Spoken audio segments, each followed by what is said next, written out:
Hello and welcome to Sports Update on Trust TV. I am Emmanuel Fashimi. We've got you covered this evening with a whole lot of stories making the round in the world of sport. And for the Super Eagles, they continue the downtrend. They continue to go down the FIFA ranking, and which is not a good thing for our darling Super Eagles and for the 200 million plus Nigerian football fans that are supporting this team. We'll be looking at that.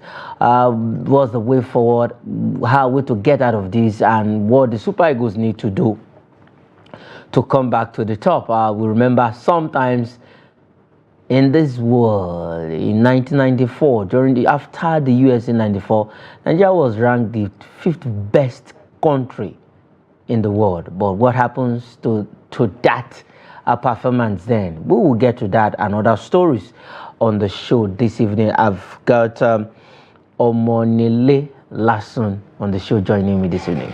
Good evening. It's so great to be back on the show. Thank you. Okay, you're so confident, but we will get there. Let's begin from the Paris Olympic Games, where Anuluakpo Kweyori wants to finish targets podium finish at the Paris 2024 Olympic Games right there in France. Just 9 days to hostilities in the Olympics, one of the biggest sporting event in the world. Every player, every athlete, everybody dreams to be on the Olympics. And now we're having our own Anuluakpo Okweyori dreaming, at least for the first time, becoming the first African Nigerian to win a badminton medal. Well, to be fair, first of all, I'm grateful for talents like that. You know, they are bringing in attention to sports that generally our population are not, so familiar with. These are not sports that we play on a regular basis on the streets. But he has brought so much attention. He's now, I believe, the best player in Africa, and hopefully he can do it on the world stage. I was seeing the rankings. I don't know. His rankings are not so great right now, to be fair, but I mean, to be the best, you have to beat the best, and I'm hoping and that he'll be able to do something. Maybe if he ends up on the podium, that would be so great for the sport. I mean, I remember some of the girls that we had in the last Olympics that represented us at the bobsled event. Yeah, they brought attention to a sport that we were not really familiar with. Yes, of course. And then, but with that, we got more exposure, which can also help the general development of our sports back home. So I'm hoping for. And talking about the badminton with Anuluakpo Okweyori, African #1, Nigeria #1. Yes. He has dominated African stage for some time now, and he still keeps dominating. And that during the qualifiers for these Paris Games, we saw what he did. He was able to qualify, winning the African Championship. Now on the world stage, he's going to be playing against a Swiss player, forgetting that name right now, and a Chinese opponent in his group. He's going to be playing against Chinese and a Swiss opponent in his group. But before now, he has been camping in Italy. That is where we know that Team Nigeria are camping in Germany, but he opted for Italy, where he can actually at least sharpen his skills. Get up with that. That's one thing. That's what I was trying to say earlier, in the sense that we don't really have much flair, much love for a sport like this, but he's bringing so much attention to the sport, and I'm grateful for it. And if you've seen badminton, it's a very exciting sport, very fast-paced, and it's a very enjoyable sport. So with him bringing so much attention to it, hopefully he gets on the podium or he does very well.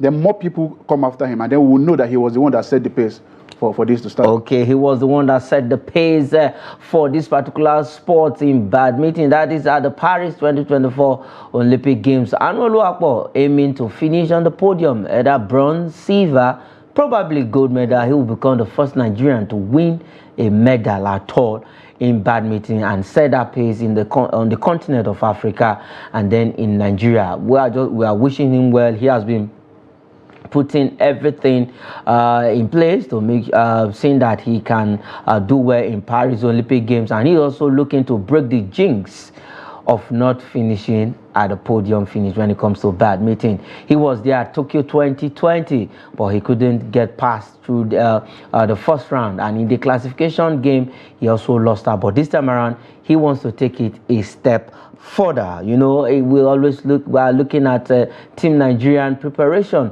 for the Paris 2024 Olympic Games. That is what we'll do on our shows in the morning show and then the evening show. Still talking about the Paris Olympic Games, let's go straight to France precisely. This time around, it's good news also coming in from that quarter where the Athletes Village opens officially. The village for athletes has been officially opened by the organizers of the Paris Games. We can't bring you the video of that village right now, but from the images you're seeing on the screen, is actually a sight to behold. Fantastic place. I saw some clips of that particular village. It's a place even after the games. I believe some athletes want to stay back. Of course, I mean, let's be honest. The French are known for their class. They are known for being so producing aesthetically pleasing material. So we didn't expect anything less, regardless of all the distraction that happened earlier and all that. I think they've been able to overcome that, and now they are putting on a great show. I understand. I saw some of the clips too. I saw some of the rooms which were beautiful. They are bringing in some new ideas, and I hope the players, the athletes, when they come around, they enjoy the place too, and then there are not a lot of complaints. The focus has to be on the pitch, right? The headlines has to be on the tracks, not whatever it is that happening. Yes, they shouldn't be carried away with. But I think Nigeria can also borrow a leaf from this, because if you look at that village, if you look at our own Olympic village here in Abuja, I don't think it's even close to what we are seeing right now in France. Like you mentioned, this in a way, let's look at it, let's digress a bit. Do you think it's going to be a distraction to athletes? Because, well, you need to be comfortable. Yes, yes. Well, to be honest, well, you have to then be focused. Like, first of all, going back to your comment about our own facilities right here, I don't really want to go into that too long. But for a country like Nigeria that likes sports so much, our people are so passionate about sports. We play sports at every level. Yeah. We have to move past this level at some point. At some point, we have to start looking inwards and looking at what we can produce and how we can develop, little games villages everywhere. It won't be so bad if every local government has a mini Olympic village. Olympic village, yes. It could be a couple sports. Maybe pick 10 sports, develop a place where people can come in, play, and then you can discover some more talents. But for the athletes, you better focus. For the athletes, they should better focus, because what I saw, I think the French, they actually they are ready to host this, and they've shown the world that yes, they have what it takes to host the Olympic Games. That village is something to behold. Everything you need as an athlete is present in that village. We just pray that all the athletes that are coming in will find that place useful, and they should not be distracted, because when you talk about comfortability, that village has everything to make an athlete to be comfortable.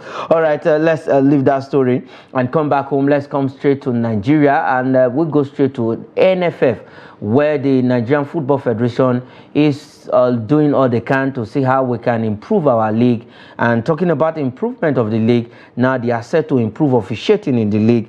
Talking about officiating, the communication gadgets have been acquired. That is the NFF president, Alhaji Ibrahim Musa Gusso, actually saying that the equipment are already in Nigeria, and at some point, maybe before the middle of the season, or at least at the middle of the season, we should be having our own VAR in question in the Nigerian Premier Football League. Yes, I think it's a welcome development, and you have to be glad when our nation is making this kind of progress. To be honest, we saw some very dodgy and sketchy officiating last season. Maybe let's move on from that. You have to appreciate the NFF for bringing this in. If we can have VAR in Nigeria, that would be a massive addition to our league, to beautify our league and bring it up to world standard, if you might. Okay, but my problem now is, though the NFF president also said just yesterday that technocrats will be, experts will be brought into the country to train our referees on the usage of VAR. But do you think, we know we have to develop, but looking at our level of technology, in quote, digital world in this part of in this country, do you think we are ripe to use VAR? Well, you have to get there somehow. We have a lot to do, to be honest. We have a lot to get through. in terms of technology, in terms of our cameras, in terms of our coverage and what have you. Maybe they can come to Trust TV and borrow some knowledge in terms of coverage. Of course, we are there to train them. We are available, but these things are needed, and this is where the sports has moved to in this day and age. This is 2024 for crying out loud. So we can't be relying on some old technology and some old styles to get some things done. So if they say they are bringing in technocrats, I would say it's a little bit late because the league starts in a couple weeks. But well, they say the best time to plant a tree is 20 years ago. The second best time is right now. So I guess the second best time is right now. Yeah. But still talking about the Nigerian Premier Football League, what is the way forward? How can we improve? Good improvement, officiating side, they want to get it right. Bringing in VAR is commendable, and when those experts are in town, definitely our referees will be undergoing this training, how to use VAR and what have you. Probably maybe we will also see a video refereeing equipment, just like what we'll be seeing at the FIFA Under-20 Women's World Cup, which they will be test running when the FIFA Women's Under-20 Women's World Cup starts. But for our own league, outside this aspect, what other way can we improve our league? We want this league because if you ask 10 Nigerians as we speak right now, even within this building, this studio, some don't know even Nigerian football club side. Yes, to be honest, I think it calls for some sober reflection, to be honest. First of all, you have to understand the important role that referees play in a game. You can be, as a team, you can prepare so well, put in your best, but if the referees come, one split-second decision can ruin a whole game, can bring down the motivation, bring down the inspiration. So the referees have to understand how big their role is, and then be committed to improvement. When you see people who are passionate, who are willing to learn, ready to improve their skills, the league will improve. Another thing we can do is maybe take a leave from the South African League, for example. You can see how beautiful their stadiums are, and it's always packed out. And when you look at how much passion we have as Nigerians for football, you sometimes wonder why our stadiums are empty. It's probably because a lot of people are not, they don't believe in the system. Once you think the system is rigged against you, you tend to stay away. Lay back. Yeah, but if you show to the people that, look, we are being honest, look, we are putting in our best, improving the stadiums. I would like to see more private ownership of football teams in Nigeria.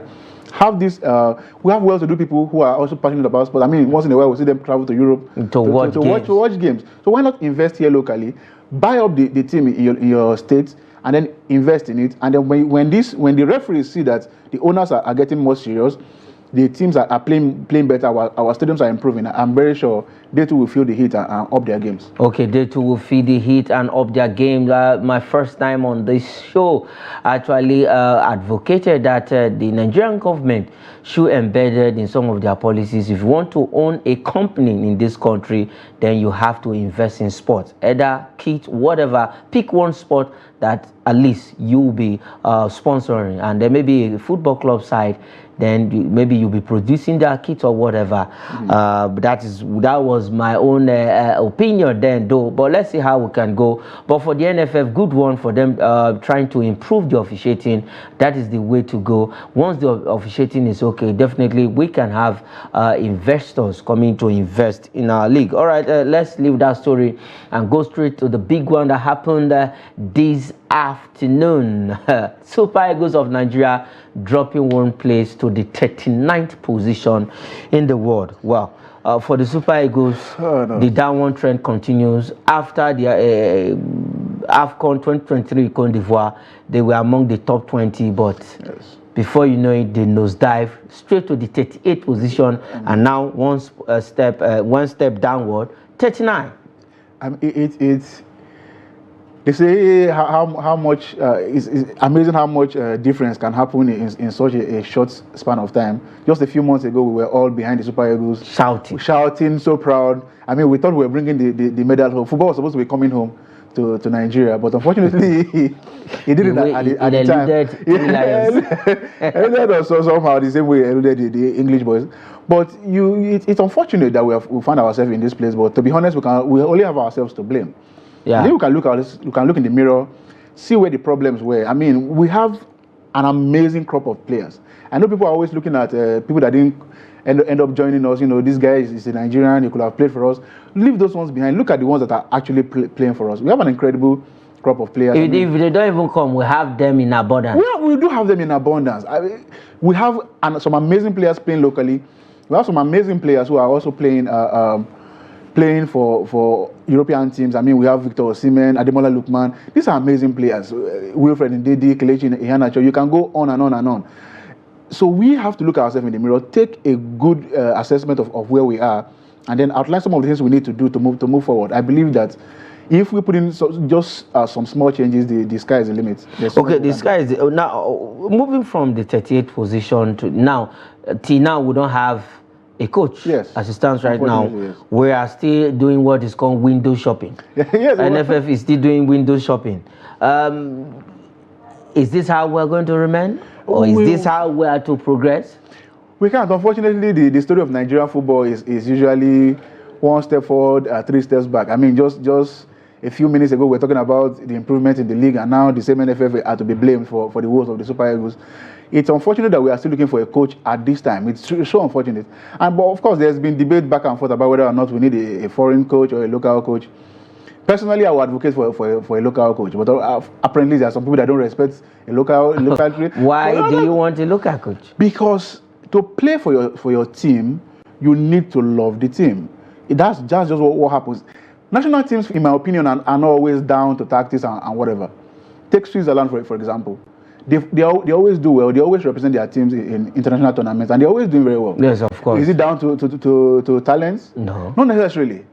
I mean, there are other teams that are more talented than them, but they don't play. But once they put that red and white jersey on, the passion is on. Look at Austria. Austria is another very good team. Look at Greece in 2004.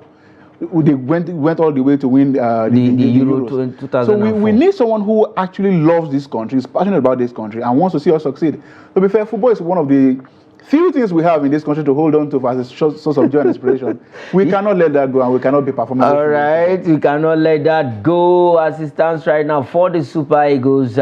They continue to go down in FIFA ranking from the number 38 position to 39 right now. After the Nations Cup, they were ranked among the top 20 in the world, and gradually from top 20 they just went straight to 38, or from 38 to 39. Who knows? Maybe the next ranking we might just find ourselves on the number 45 position in FIFA ranking. I hope it doesn't get to that.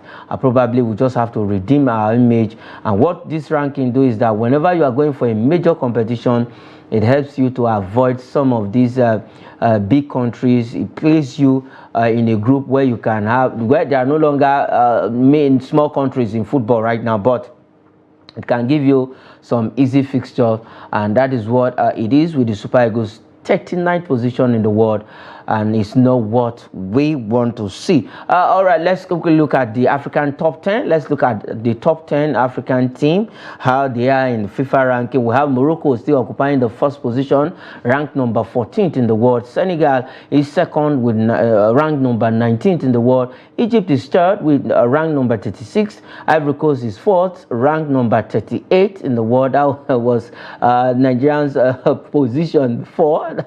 Now Ivory Coast is occupying that position. We have Nigeria on the 5th position, occupying 39th position in the world. Tunisia is 6th, 41 in the world. Algeria is 7th with 46 position in the world. Cameroon is 8th, 51st position in the world. We have Mali on the 9th position, 53rd, and South Africa occupying the 10th position in Africa, and then 57 in the world. For Morocco, they continue to remain at the top of the standings on the continent of Africa, and then even in the world, number 14. That's impressive, and that boils back down to what I was saying earlier. Of course, Morocco has had some good players. To be fair, I mean, we have Hakimi, we have the striker, this is Sevilla striker, and all the other guys. But when they put on their shirts, they put on nobody can say they don't deserve to be where they are, because they've shown it passion over and over again. I mean, look at their performance at the last World Cup. Beautiful, very impressive, and then they don't even play. First African country to get to the semi-finals. And they deserved it. They won some good matches. They played some good football. Talked good with some quote unquote top teams, and came out on top. That is what we should be emulating. In fact, if I may, these countries should be emulating us. But now we are almost looking up to them, which is unfortunate. I hope we'll bounce back. Okay, which is unfortunate. We hope we bounce back, occupying the 5th position in the continent of Africa. Well, let's see, 39th position in the world for the Super Eagles. There is room for improvement. Yeah. We can improve. We can at least move back. We were ranked number 5 in the world some times ago. We can still get there, even become number 1 on the continent of Africa and then in the world. Who says Super Eagles cannot topple Argentina? We have all of the stars. We have what it takes to be there. We just need to get our acts together, and we will topple some of these top countries when it comes to football. All right, let's go straight to the continent. Let's go straight to Cairo. That is where CAF headquarters is. That this time around we are talking about the inter-club competition. That's the CAF Champions League and the CAF Confederations Cup. This is another sad one for us. CAF set to inspect 4 stadia in Nigeria. Before now, it was only Godswill Akpabio International Stadium that was approved to host continental games, just one. Out of a country that has 200 million people, 36 states, including the FCT. As it stands right now, just one stadium was approved by CAF. And we have Enyimba, Remo Stars, Economy Warriors, and Rangers International who will be playing on the continent. And one stadium was approved, but they want to come back and at least they are going to inspect 4 of these stadiums. My fear is, you already know my fear. Well, I already know your fear, and I share the same concerns, to be honest. Once again, this is another thing that calls for a very, very sober reflection. And it's not as if we are having clubs on the continental stage for the first time. Enyimba has represented Nigeria on the continent a few times. We knew this was coming, which means we are not putting the requisite plans. I mean, for a whole country of Nigeria having only one stadium that meets the CAF standard, that's embarrassing. There's no other way to put it. But then that's when we need to start looking back, looking into our projects, seeing what we can do. There should be probably Kano Pillar should have a good stadium. Enyimba should have a good stadium. Remo Star should have a good stadium. These are top teams. 3SC should have a good stadium. El Kanemi Warriors should have a good stadium. I can go on and on. El Kanemi in Borno. Yes, obviously they should. I mean, these are teams that I don't like to sound old, but these are teams that we grew up watching, grew up admiring. But unfortunately, they are nowhere to be found. I mean, there was a straight pipeline from the Nigerian league to Europe at some point where people were having performed in the Nigerian league, they go straight into European teams.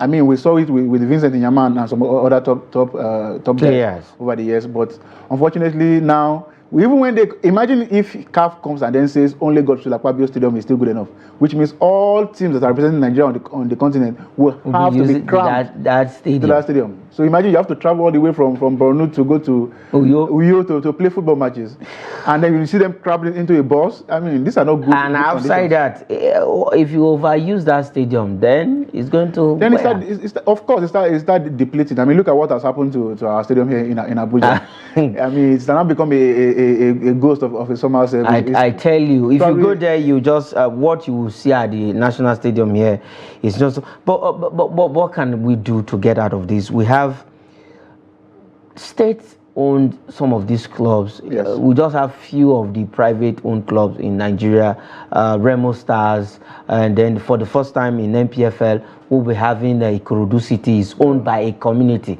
It's not an individual that owns it. Ikorodu community owns that Ikorodu City. Then we heard of 1472, and then Sporting Lagos. That's another privately owned team. I think MFM too. MFM at some point. Yeah. But I believe in all of this, can these states look for at least build stadiums? We're supposed to be having 4, 5, 10 stadiums in this country that when they close their eye, we can use this place. Absolutely, as it should. And I think, this is my personal opinion, I think that we need to move away from state governments owning football teams. That's just what I think that's a long-term solution. The Ikorodu template, hopefully it works. Let's see what they're able to produce. Maybe we can replicate that across the country. Community-owned team. A community-owned team. I mean, look at Germany. That's what they do in Germany. I don't think there's any team in Germany that is owned by one person. It's owned by the fans. So you own 1%, the other guy owns 5%. So the football club gets more attention. we get more investment. I mean, the state governors are distracted. How many state governors do you think care about their football team? After all, their stadium become campaign grounds for during the election. When time comes after 4 years, they will come down, I mean, that's not what we want. We don't want our football stadium used for campaigns or music concert or whatever. These are built for sports. For sport. These are built for sport. Definitely, let's see, CAF, they will come down to Nigeria and inspect 4 stadiums at the end of the day. Let's see if 2 or 3 or the 4 will scale through, will pass. At least we'll pass the CAF inspection. We meet the standard set by CAF to host continental games. We want to see Academy playing in their stadium. We want to see Enugu Rangers playing at Dunam Jasikwe Stadium. Remo Stars playing in Ikene, and also Eniba playing in Aba. Let's see how all of this will go, because approving only Gospel Akpabio International Stadium in Uyo is not what we really want. If that stadium is if it's overused, then it's going to wear out and we'll go back to square one, just the way we are seeing with the magnificent stadium before it was changed to Moshood Abiola National Stadium here in Abuja. All right, let's go straight to Europe and look at this story. He has been on the news for long. This time around, we're talking transfers this evening. No other person than Super Eagles forward Victor Osimhen. This guy is ready to force his way out of Napoli amid PSG interest. As of yesterday, PSG has moved massively. They want to take this guy at all costs away from the city of Naples in Italy. Yeah, well, to be honest, I'm surprised that it took this long to take Osimhen out of Napoli, to be honest. I mean, he's had some back and forth with that team, and I think he has outgrown the team, with all due respect to Napoli. Apologies to all Napoli fans, but Osimhen has grown bigger than Napoli. He's bigger than that team, and it's the law of nature. He has to move to a bigger tentacles. Hopefully they find a younger player who can replace him. And then there's a position that's opened up at PSG with the recent move of their superstar Kylian Mbappe. So I am expecting that Osimhen will move to PSG. Of course, I was expecting he will move to a better club, let's say like Arsenal, which would have been great. What I mean, I said a good football club, not Manchester United. Manchester United is not a good football club, but that's a story for another day. Okay. I was expecting he will move into Arsenal, win a couple trophies, but wish him well at PSG. Can Arsenal win a trophy? Yeah, obviously. I mean, I hope I will be back here in May 2025, God sparing our lives, to be talking about the numerous trophies. Arsenal winning trophy. Trophies. Okay, that's how let's add S to it. Yes. Yeah, we're talking about PSG. I mean, they have a very good coach in Luis Enrique, who I admire so much. And I'm sure Osimhen will flourish under him. Okay, Osimhen will flourish under Luis Enrique, who is the man in charge at the Parc des Princes. Let's see if Victor Osimhen would definitely wear that jersey, blue and white color, for the that's for the team in Paris, France, the most beautiful city in the world. Though Victor Osimhen is not new to Ligue 1, that is where he had his time in Ligue 1 before moving to Italy, and now he's coming back home.